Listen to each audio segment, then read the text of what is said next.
Ya, halo semuanya. Di video soto kali ini gue bakal bahas sebuah series yang sangat populer di Netflix.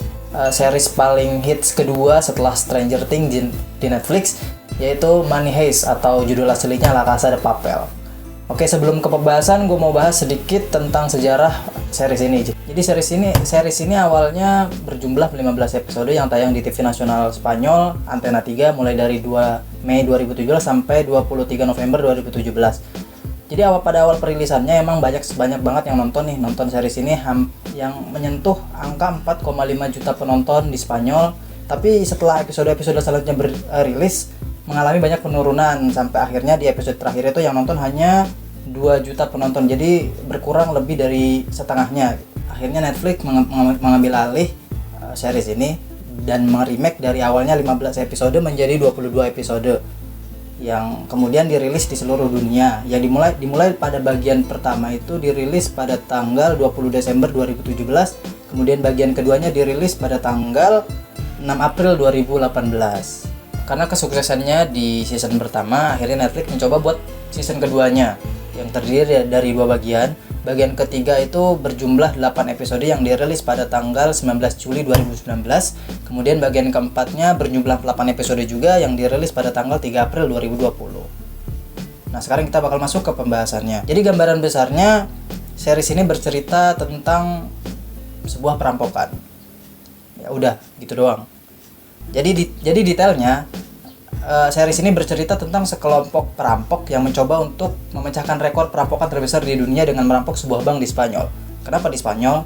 Ya karena emang filmnya dari Spanyol. Banyak kejadian-kejadiannya juga ya rata-rata di Spanyol gitu, di Madrid tapi lebih tepatnya. Walaupun emang banyak negara-negara yang ikut ambil bagian juga sih gitu.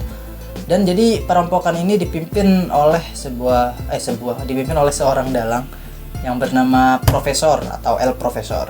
Series ini bergenre kriminal, perampokan, psikologis juga kalau menurut gua.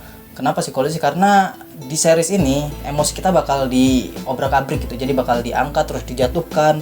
Ya wajar sih, namanya juga series kan. Jadi ya banyak dramanya. Tapi gue jamin buat kita semua nggak bakal bosen lah sama dramanya. Jadi nggak monoton gitu.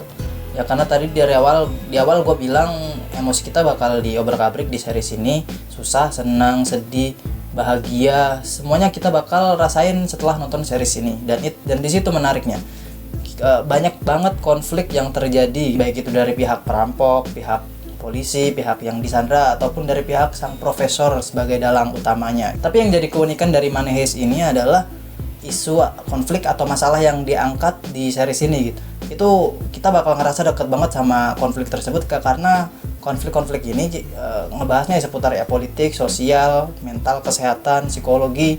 Itu bakal dimainin banget di series ini sehingga kita ngerasa bahwa series ini tuh deket banget sama kita. Dan yang mendukung juga itu karakter-karakter yang ada di series ini. Itu berbagai macam karakter yang ada di series ini tuh ya kita bakal ngerasa kayak wah, ini tuh gua banget gitu, atau emang karakter ini tuh seakan-akan real gitu karena emang mungkin semua orang ada lah gitu salah satu dari kita punya karakter tersebut, jadi kita bakal ngerasa itu tuh deket banget sama kita. Dan di series ini juga kita bakal disajikan dengan berbagai persepsi. Jadi ya walaupun ini series tentang perampok ya, tentang sekelompok perampok, kita nggak bakal monoton melihat persepsi sang perampoknya doang gitu. Kita bakal disajikan dengan persepsi-persepsi lain, yaitu dari polisi, dari orang yang disandra, dari si dalangnya profesor juga gitu.